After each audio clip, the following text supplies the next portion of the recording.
IVM.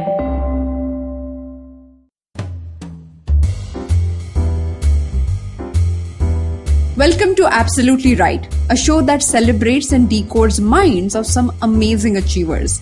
I'm your host, Aditi Surana. I'm a graphologist and a high performance coach. Our guest today is Manju Sara Rajan, also known as MSR, who is a journalist, editor, and arts manager based in Kerala. She is presently the editor-in-chief of beautifulhomes.com, India's largest design and decor content platform presented by Asian Paints. Before moving to Kerala in 2015, Manju was the founding editor of Architectural Digest, which definitely has set new benchmarks for the coverage of design in India. She was the former CEO of the Kochi Biennale Foundation, where she oversaw the management of Kochi Muziris Biennale 2016. In today's episode, we will discuss why did Manju decide to move to Kerala at the peak of her thriving career? What does she do to be resilient in her way of working? And which stroke in her as well as your writing speaks about creativity, spontaneity, and inconsistency? We all have felt some game-changing aha moments that bring in tremendous clarity. But very few people have gathered courage to act on those moments. Manju's willingness to walk off the beaten path opened new doors for her. Let's hear her story from her perspective. She'll join us on the other side of this short break. Stay tuned. Hello, everybody. Welcome to another awesome week on the IVM Podcast Network. If you're not following us on social media, please do. We're IVM Podcast on Twitter, Facebook, and Instagram. I'd like to thank our sponsors this week, Intel. So Justine Royal came on Storytellers and Storytellers this week with Vineet. It was a really interesting conversation. Do definitely check that out. Hamsini Hariharan is back on the Pragati podcast after an extended absence. Hamsini was one of the original hosts along with Pravan, but she was unable to continue. But we're glad to have her back. She's talking about her experiences since she left. She's been studying in China. Definitely check that out. You'll enjoy that. On Pulya Bazi, they discussed the revolution of 1857 as seen from contemporary eyes. Definitely give that a shout. I think you'll love that as well. Abhijit Ganguly was on Cyrus Says a couple of weeks ago, and he had such a great time, and we were so happy to have him on that we asked him to join us for Cock and Bull, and he was on this week. Do check that out. And lastly, I'd like to mention our Tamil show. We've been doing a show called Kadai Podcast Ponniyin Selvan, hosted by Kavita Jiva. She has been phenomenal. She's rewritten the stories in a way which really, they speak to a modern audience. But Ponniyin Selvan is over, and she started a new story, though. The new story that she started is Sivakamiyan Sabatham. I'm sure I mangled that pronunciation, and I'm sure you'll love it if you're a Tamil speaker. Do definitely check it out. And with that, let's get you onto your show. Hi Manju, very, very excited to have you on the show, and I'm so curious to know about your work with art, with your, professional work and your journey as a parent. Welcome to Absolutely Right. Thank you so much for having me, Aditi. It's so exciting to be here. So Manju, please tell me, before we go and talk about your career, please tell me about your journey to Kerala and the decision to move from Bombay in the middle of, or rather at the peak of your career, and choosing to make this, really off-beaten choice. How did that come about? Where did that thought germinate from? So I am from Kerala, but I didn't grow up here. I grew up like a lot of Keralites in the Middle East. But some years before my kids were born, we had decided that we would have a holiday home here. And so we started constructing this house, and then my kids were born, and then what happened was I became an editor of Architectural Digest just about a few weeks actually, before I learned that I was also going to have twins. Oh my God. So it was pretty much like having 3 children at the same time within a 6-month period. And then around 2014, we started, bringing my kids to Kerala, to the house that we were building and spending time here. And all through the time that they were born and early days of the magazine, I think I had pretty much worked nonstop. And, as a lot of working mothers, the moment you step out of the house, you feel guilty. The moment you step back into the house, you feel guilty about something else. And so I spent all my time, sort of at night awake with the kids, then getting up in the morning, going to work. And then there was a point in 2014, I distinctly remember when I saw my kids sort of running around in the grass in our house. And it was like sort of this aha moment, like, why don't I just move? And, but it took me a more than a year from that idea to actually get the guts to really resign, You know, because you told me the story yesterday, and I'm still getting goosebumps as we are talking about it because I can totally understand the gravity of the situation. Because for a mother who is professionally so invested, and then having kids, and I know so many women who do not have the courage to make such choices, though they have the aha moments. well, I mean, I think I would say that I was lucky enough to one, have a choice. And in some sense that the career that I loved my job. I was the editor of a very, important design magazine. It was a matter of great respect and completely identified with who I am and what I had spent at that point almost, I think about almost 10 years working. But when I weighed up everything and I thought, well, the only thing stopping me from taking a jump is really fear. Right. The fear of what will happen, what will I do. I always consider an income very fundamental, even if it's a small income, very fundamental to my existence. And so I thought, well, then you have to sort of to prioritize. And at that time, I thought, well, if I miss this chance right now, then there's really very little potential of me being able to grasp that time back. With your Um, kids. with the kids, but also giving that experience to them at that age. So I thought that, well, if I can gather up the courage, and like I said, it took me a year, because the number one question in my mind, and I wrote about this as well, was that when somebody says, what do you do? What am I going to say? Am I going to say, and of course, I mean, being a stay-at-home mom and working with kids is an enormously tiring and really, really, really difficult job, but it is not one that I had ever seen myself doing. My mother worked throughout her career, so I thought, what am I going to say? Who are what do you do? Like, well, I used to be.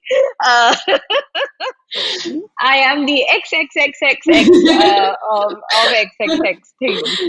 So that took me a long time to gather up the courage, and I also was very lucky. I worked at Condé Nast, and Alex Gurvilla was the MD of Condé Nast, was also a dear friend of mine, and he was very very supportive. And so he said, okay, you go and you be the editor at large and you see what happens, and if you like it, and are you okay? And so it it it was a terribly hard decision, and I remember the early days of being here, I was just utterly lost, and I was making flower arrangements.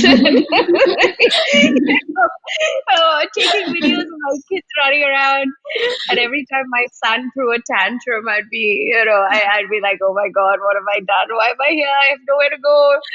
My clothes are all redundant. I have no events to go to anymore. Oh. So it was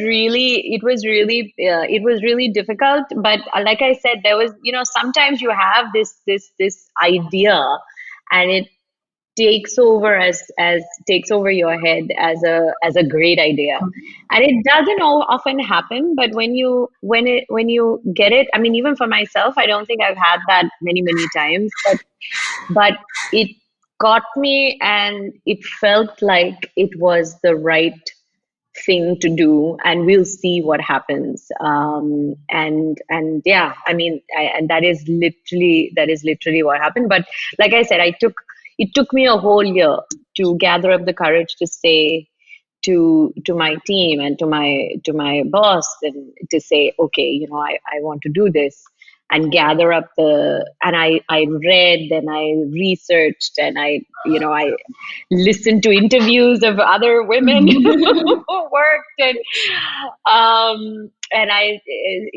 there's nothing, there's nothing you can completely prepare, but in front of me is this idea that it was the right thing to do. Like, it's a good idea. Yeah. Like, that sense that this is a good idea, was consistently there. And so I just, and I went I with think that. at this point you should write about working from home and the hacks of that, because all of us have those situations at hand, and you are 5 years ahead of the curve for sure.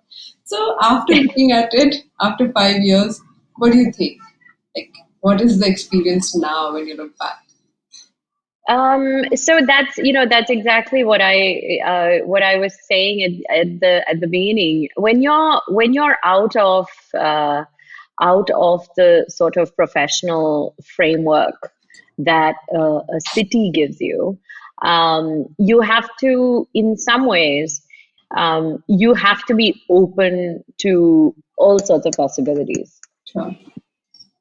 You could say that it's not going to be the precise thing that you thought you were going to do, but at the same time, you have to be able to say, well, what am I going to lose?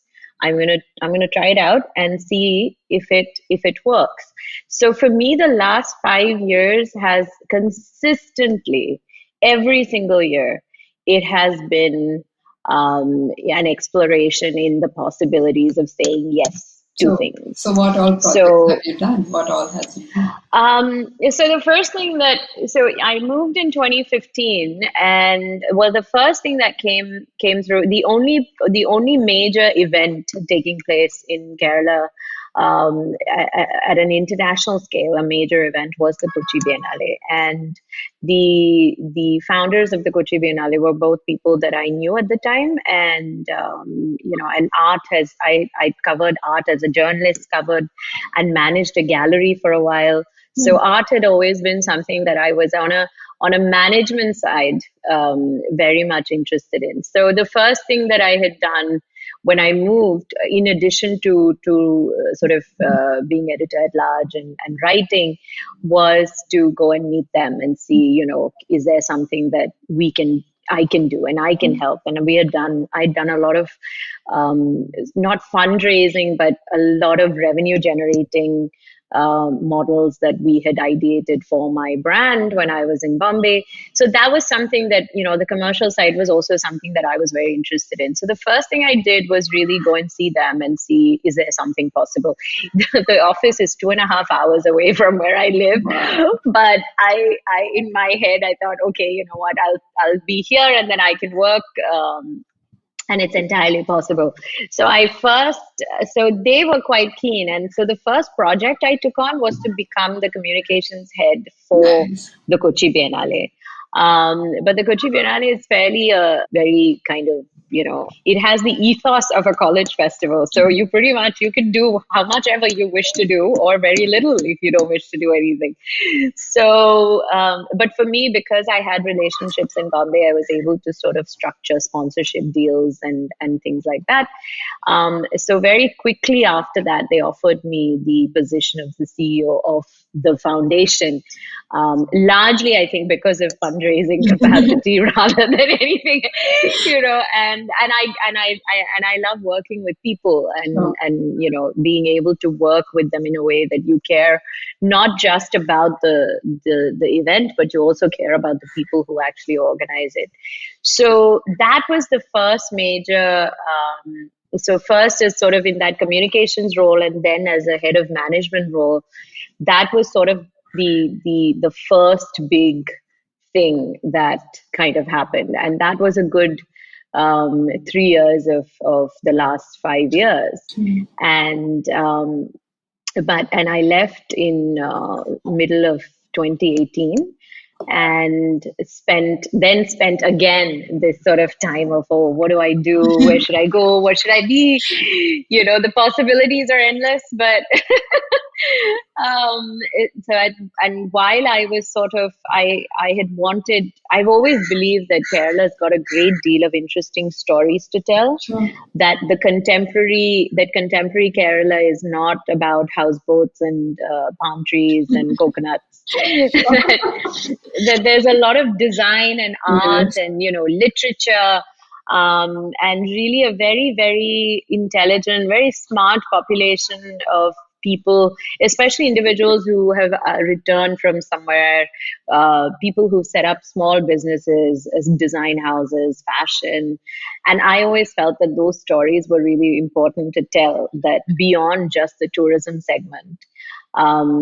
So a friend of mine and I set up something called the Keralan.com, which was a media. It was intended to be a media entity. We ended up shooting a bunch of stories, but just as we were sort of in the process of producing it, I had a call from Asian Paints through a friend of mine who worked there and who I dealt with for many years at that point. And they had a website, a design website called beautifulhomes.com, which he thought that I could edit, even though I was located in Kerala. And one of the things that I always felt was lacking when I was, say, in the luxury lifestyle segment, was that your readership is tiny, right? And you're essentially talking to people who already know to some extent. Sure.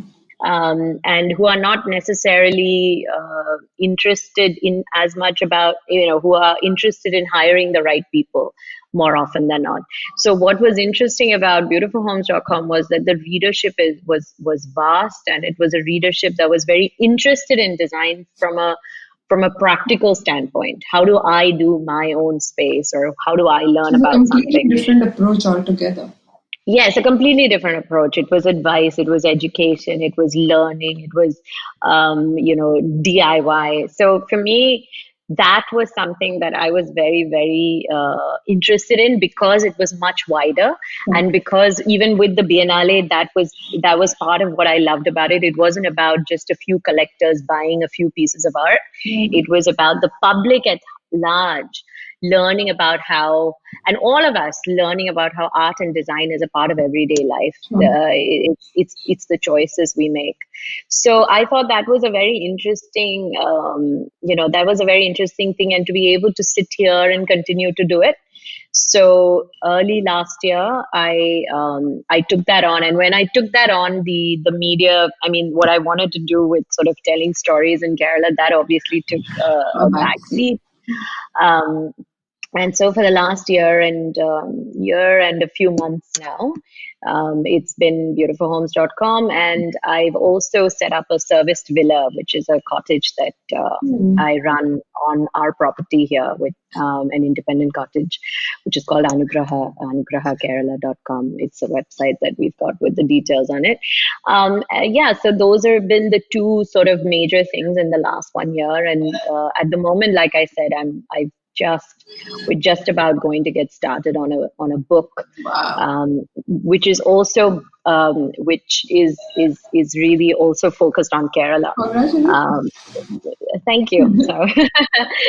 So every year, has been a sort of a different trajectory. The opportunities that have come up from the left and the right and the top and the bottom, and not in the ways that I thought.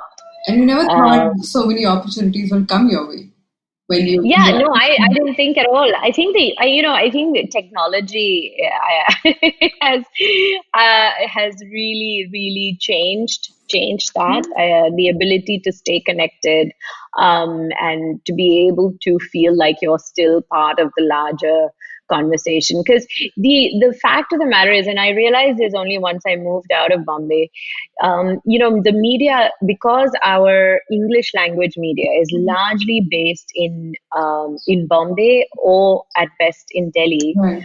most of the stories we end up telling, most of the things that we cover end up being in Delhi and Bombay. Right? I mean, you could be a small cupcake maker in Bombay, but I would have read about you sitting Sure. here. Sure. But I could do the same thing here. You'll never read about that person over That's there, true. That's true. even though I can't buy your cupcakes. You know what I mean? Yeah, sure. Even though these are hyper local, you will still things that happen in Delhi and Bombay sort of get this impression of national significance, Sure. largely because of the kind of coverage that they get from the media. So I never thought that moving here would end up being in any form.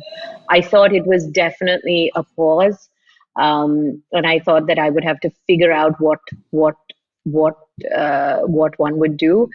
Um, in fact, I remember a lot of my friends would say to me, "Oh, I'm sorry, I'm calling you in the afternoon. I know it's in the middle of lunchtime and post lunchtime." And I remember saying, I don't go to sleep just because I got moved to Kerala. I don't fall asleep every day after lunch.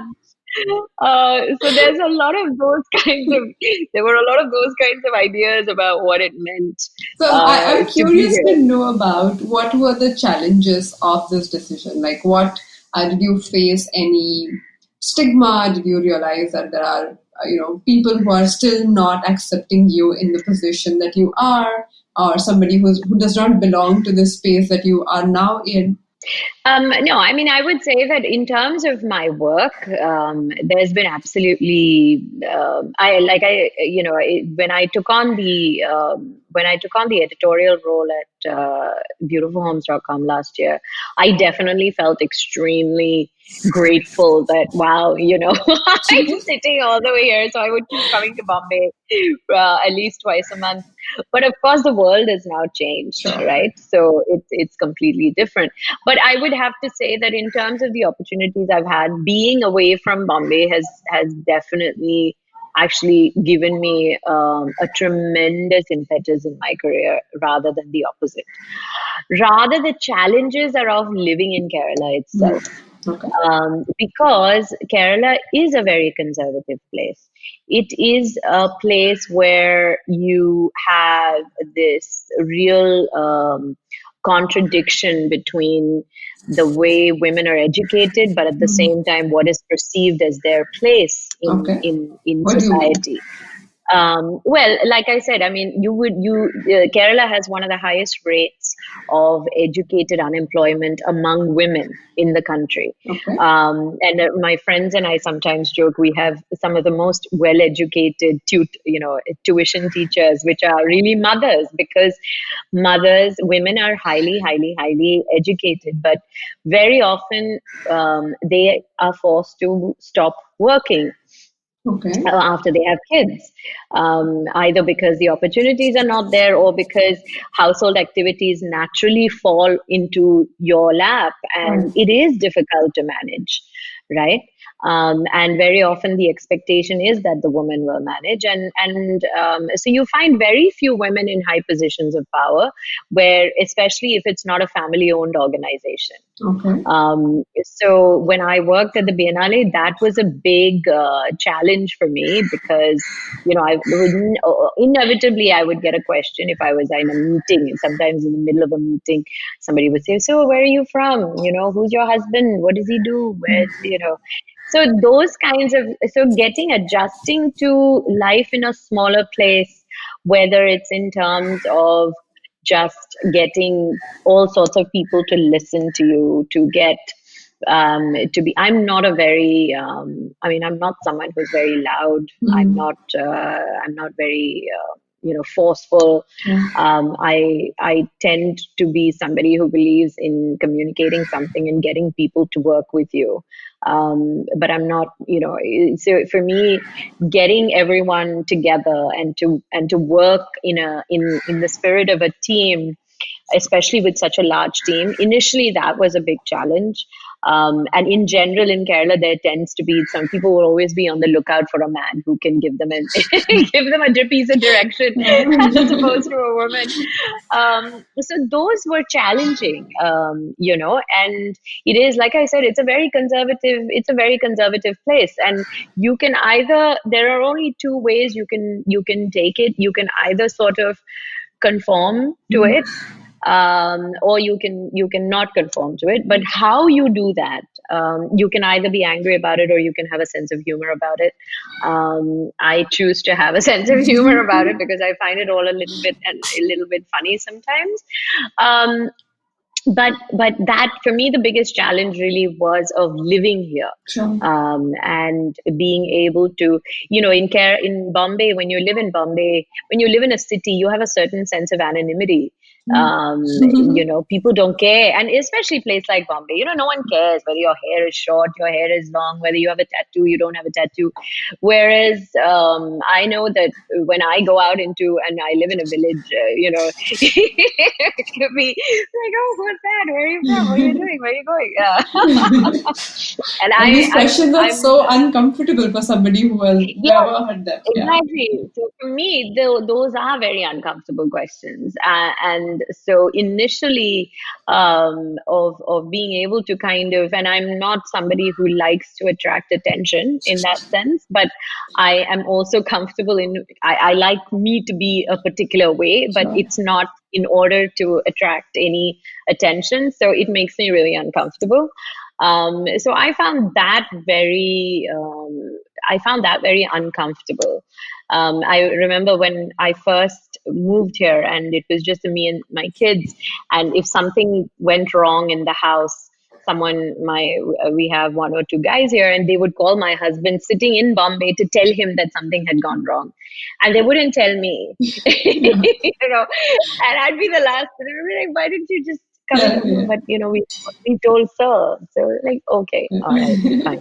Which So is very, very those interesting to know because, we, in my mind, even after having traveled to Kochi for the exhibition and otherwise, I felt Kerala is one place which is a little more progressive towards women compared to other states. But this is very interesting to hear it from your perspective.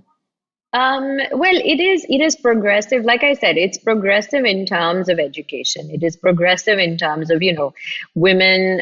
You will find female doctors, you will find female engineers, in professions, you will find them. But in terms of society's understanding of what roles are, you have Especially to, at it authoritative takes position. time for them to get used to it. But 5 years on, I mean, I think it's 5 years on, I'm very comfortable. But I think initially for me, that was really the bigger challenge. So on the note of challenge, I want to move to our next segment where I will look at your handwriting. And over to you. What questions would you like me to answer based on your writing? Well, I'm like I was, earlier saying, I think I'm always intrigued by change, and I've been told very often that that I'm always sort of I'm very flexible, and I don't know whether it has been said in the nice way or the bad way, but I wonder what my handwriting says about me in that sense, about the image of, or the way that I would like to see myself as somebody who sits and with one craft or one capability and then hones it bit by bit over 25, 30 years is not how my career has gone. And it has always been taking opportunities and working with it and making sure that you use it to develop yourself and your CV. So I wonder what my handwriting can tell me about that. Sure. I think that's a great question. Let's look at this, okay? So in your writing, your handwriting, when you start tilting it, it tilts a lot towards the right side of your page. Now, we call it, in graphology, the term is used as a slant. So it moves towards the right slant. Now, anybody, even for our listeners, anybody who writes with a slant tilting mode, so if it is 90-degree perpendicular to your ruled line, it's one way of writing straight. But from there, in your case, you move a lot towards the right side of the page. Now, what does that mean? The simplest thing about writing and connecting it to your choices, that brings in a lot of impulsive behavior, that brings in a lot of curiosity, constantly interacting. I would use the word flirting with the ideas. So if you're not flirting with ideas and if you're repetitively doing the same thing, like the Japanese noodle maker you were mentioning, it is very difficult for you to be intellectually engaged in that activity. So it has to surprise you. If it is growing, if the same thing, mundane thing, if it is growing, it is surprising you. If you're learning from the same recipe, you're there. You will absolutely give your best to move deeper into it and find your own expression through it. But if it is not growing with you, it becomes a challenge. And let me take that note and add a little different kind of layer to this. Now, if you're exploring an area, a topic, a concept, now the exploration is about challenging a norm, challenging the basis on which this is built. And when you do that, for you, that experimenting is the most important area of your work. If you're doing something and if you're not adding value, for you, the idea of adding value is trying something different and taking the performance to the next level. Now, it comes with its own challenges because you have to question yourself all the time, and that's difficult. And you have gone through multiple journeys. This is like a drastic one that everybody could look at, that you moved from Bombay to Kerala, but this is not the first one. You literally picked up concepts and you gave your 100% to see whether that's the concept I want to live with, whether I really want to be this kind of a person.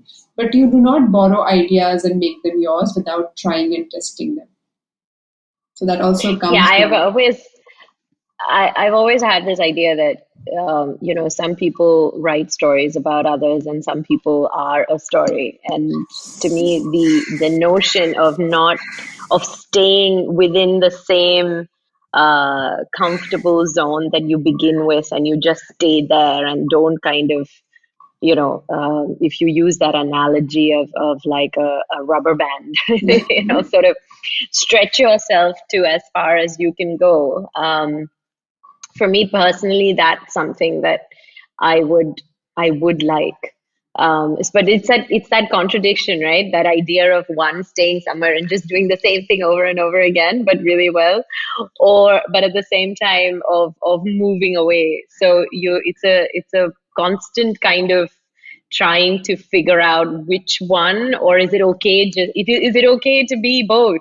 So, Manju, I feel yes, you are exploring, yes, you're trying new things, but I do see your favorite thing that we are talking about, consistency at the base of it. You're consistently questioning the norms. You're consistently trying things differently. Now, there is this different form of consistency. It might not look like the monotonous, robotic way of doing the same thing over and over again, which we understand as our ideas, right? We feel people who are consistent, they show up, they do the same thing over and over again.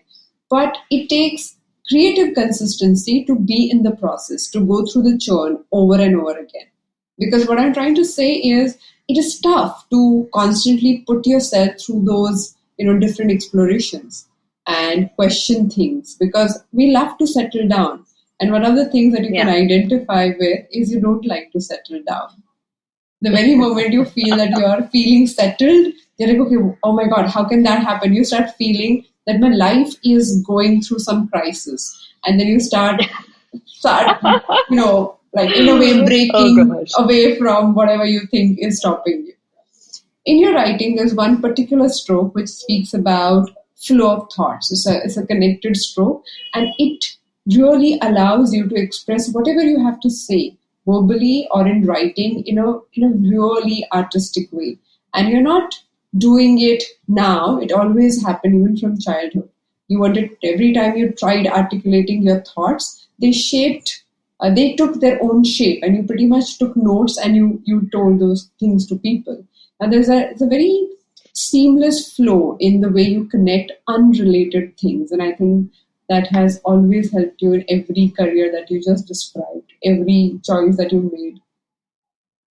But I wonder then how that compares to this notion of, sort of imposter syndrome. Because one of the things that does happen, I suppose, when you get opportunities to do things and you are, in some form or some aspect of that is something that you haven't done before, and you're plunged right into the heart of it and you're doing it. One of the things that comes up is, should I really be in the middle of this? And do I belong here? Am I able to do it? And I wonder how you think about how these two things, or how you deal with that, while at the same time executing the task that you have been given, even if it doesn't resemble the five other tasks you did before. So, because you're constantly chasing the challenging points in your career and in your life, so what you do is you literally take these newer challenges and let's look at your work and your life. And I'm doing that with an idea that this would allow you or help you look at your future decisions. So when you look at how you stopped yourself in the middle of really flourishing project or flourishing career growth, and you said, wait a minute, what am I contributing here? What can I really do that other people cannot do? Or how can I make this game even more meaningful? Not challenging, but meaningful. Now, for somebody to do that, you really have to know what all you have to gather. You have to know that your willingness, it can't be your capacity, because you get into situations you have no clue about in many, many cases. So you walk in and say, okay, I'm going to figure things out. So then you start collecting information and people to deliver upon what you have in mind. So I feel the pattern is similar, no matter whether it's parenting, whether it is about the career choices, or it's about the way even you are figuring out your space while working with people around you. All of this follows the same, pattern underneath. Now, what you're referring to is what I see in your writing, and I'm going to say this as is the imposter syndrome. In so many places where you feel that you are ready to take that jump, you want to do things, a part of you, and I think it comes from somebody or some authority questioning you for being a woman, for being who you are, or wherever the questioning comes. And I've seen this with many, many successful people. Even Michelle Obama said that my imposter syndrome shows up one fine day, and it keeps coming back. Even if I work at it, it keeps coming back. So I would really request you to look at it for what it is. Because if the doubtful thoughts are coming to you only as a matter of habit, or only because they were implanted by the society that we belong to or people around us, knowingly or unknowingly, those norms stay. So you may say to the other people or men that, of course, I'm in the position of authority, and that is easier to deal with. But if that same thought comes from within and you say, should I be in the position of authority? Should I be even doing this? Now, that could happen at any level. It is expressed as guilt, it is expressed as self-doubt, it is expressed as not allowing yourself to do what you believe in. Now, at whatever degree that you find that, I think it is worth giving a thought for sure. Well, I often find that when it does come up, or when you have that level of self-doubt, the thing that has um, sometimes helped is to go in doing the homework and doing the research and having all your data points with you, and being able to do that background work so that you're well armed, as it were, to defeat doubts. But it entirely obviously depends on when that's it. And even when it comes to parenting, that is something that parents are always, if you really think about it, you're always doubting whether the things that you do are right, and whether it works. I mean, you're constantly racked by that sense of doubt about capacity and the decisions that you make. So I suppose you have to defeat it with whatever is suitable to that particular moment.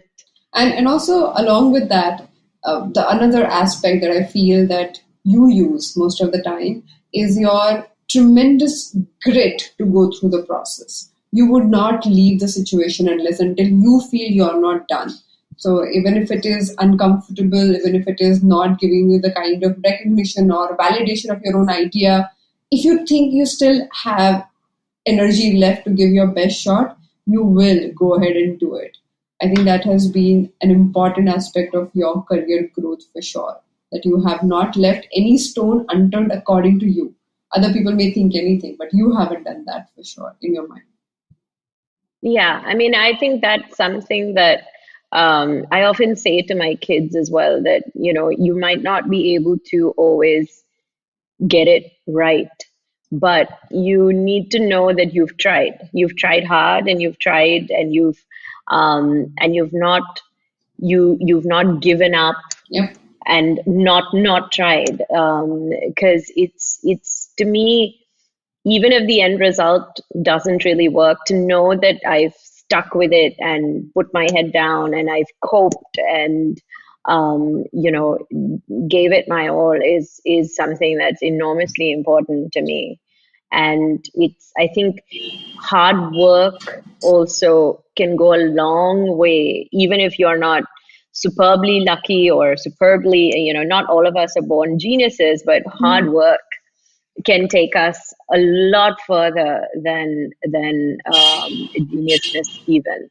So that is something that I think is, yeah, putting your nose to the stone and just keeping at it and getting it done as best you can is really important. Actually, the next question, which is the last part of our conversation, was about your failures, and I think you already answered a part of it. But which was your favorite failure, and what did you do to deal with it? So hard work is one thing that we have already spoken about. Well, I think when I mean, what you define as sort of failure can often also just be so different in different cases, right? When I think about the move to Kerala, sometimes I think, what is, should I have stayed? Is it failure at that point to say, no, I'm going to choose this over the other?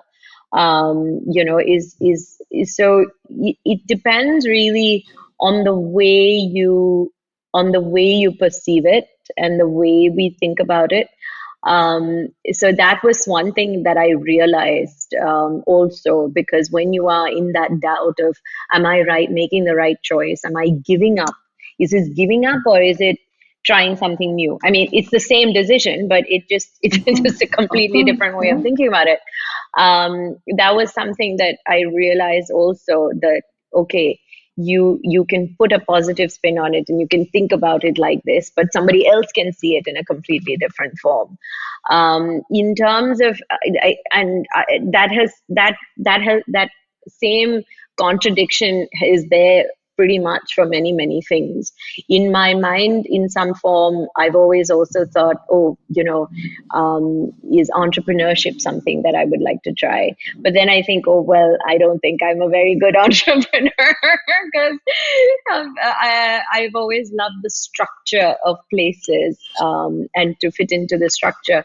So, I mean, when I think about my career, I don't know if it's a precise failure as such, but I think you could look at different points of it, whether it is also leaving my position at the Kochi Biennale Foundation, which was an extremely difficult decision, but it came at a point where I felt that I had done everything I could to sort out an extremely difficult organization that had become very used to behaving in a certain manner.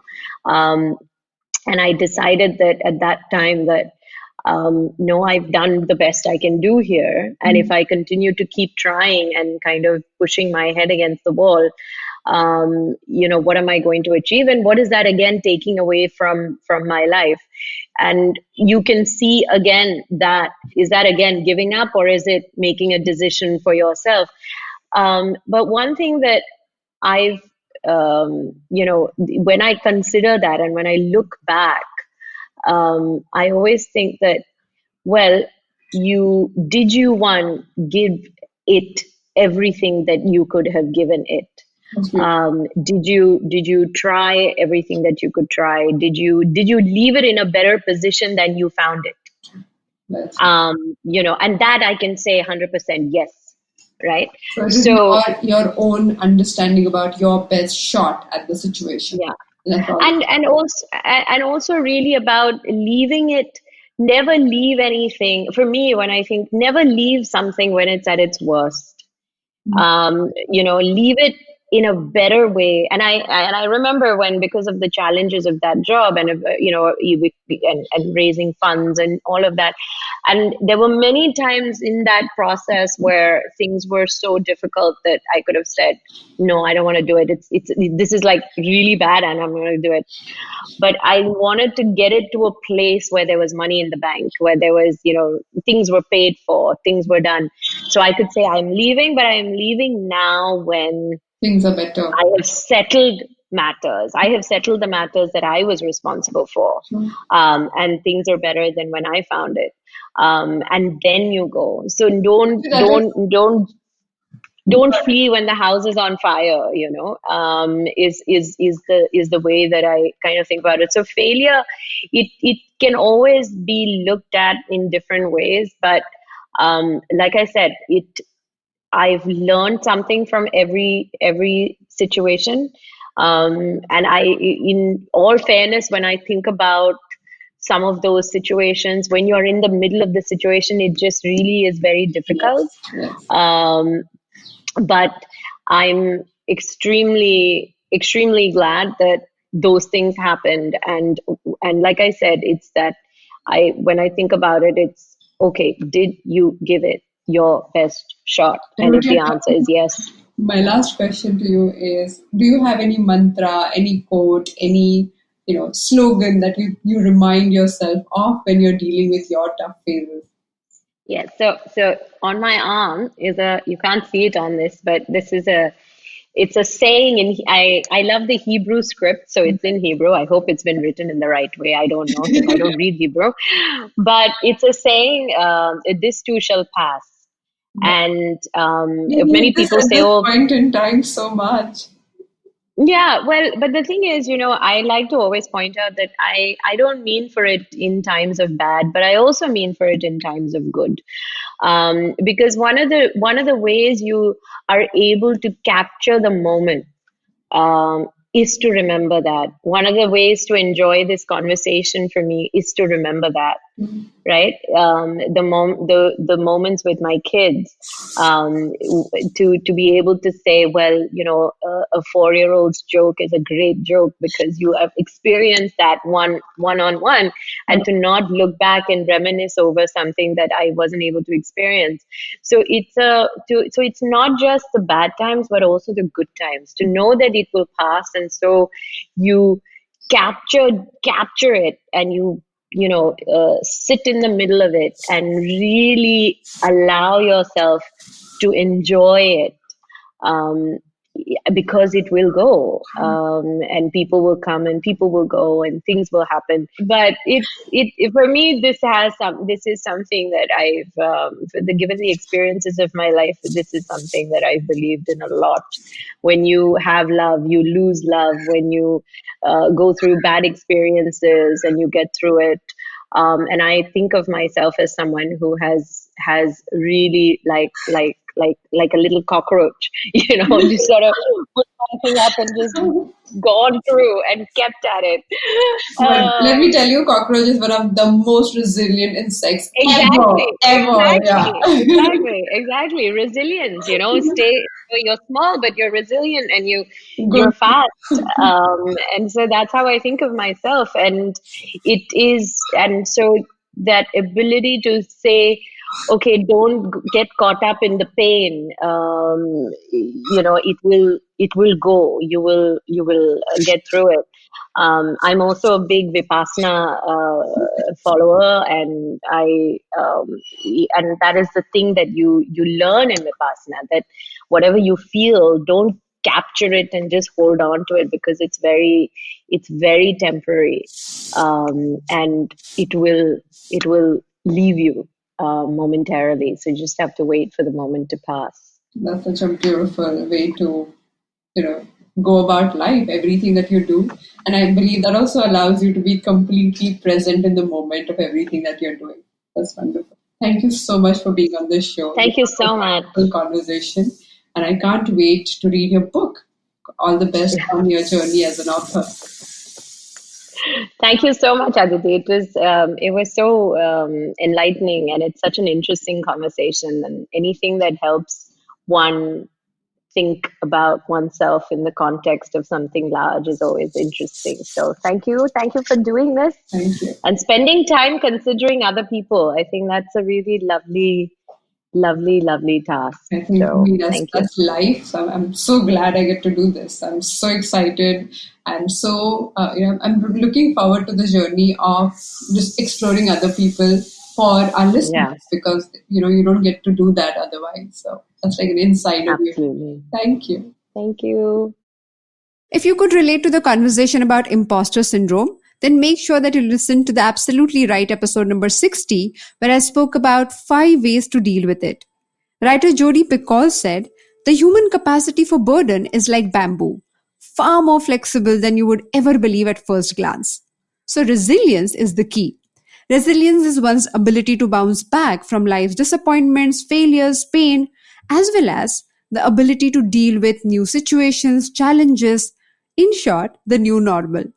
We do not have much control over what life throws at us, but we can choose how to deal with our situations in a different way. On our Friday episode, let's talk about what can you do to be more resilient on your path. Thank you so much for joining me on this episode of Absolutely Right. Please review, comment, and share this podcast with anybody who can get benefited by these conversations. Also, send me your questions on my Instagram handle at Aditi Surana. For this entire month of October, we are doing a special awareness drive around calmness called Kama Sutra with Aditi Surana. Every day for 12 minutes, I do a handwriting-based meditation process on Instagram Live. All the details are mentioned on aditisurana.com/Kamasutra. CALM. If you like this podcast, then don't forget to check out other interesting podcasts on the IVM network. You can listen to us on the IVM Podcast app or ivmpodcast.com. You can also follow us on our social media. We are at IVM Podcast on Twitter and Instagram. Let's connect on Friday. Till then, happy writing.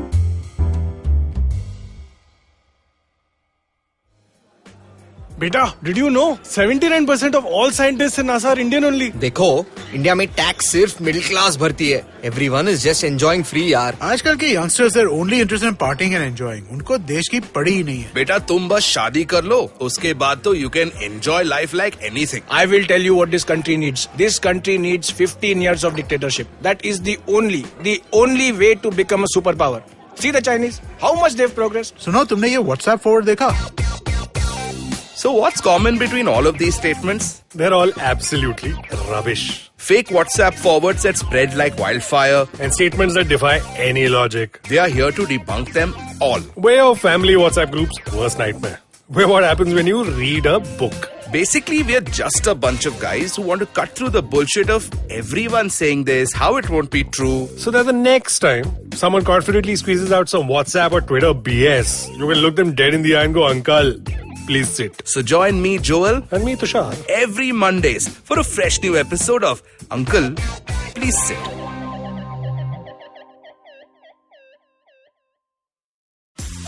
Sachin Tendulkar, Virat Kohli, Don Bradman, and now Cyrus Brocha. Okay, probably not in the right company. I mean, Don Bradman is Australian. But it's called Cyrus Says, a wonderful show about everything. Find the show on the IVM Podcast app, ivmpodcast.com, or wherever you listen to podcasts.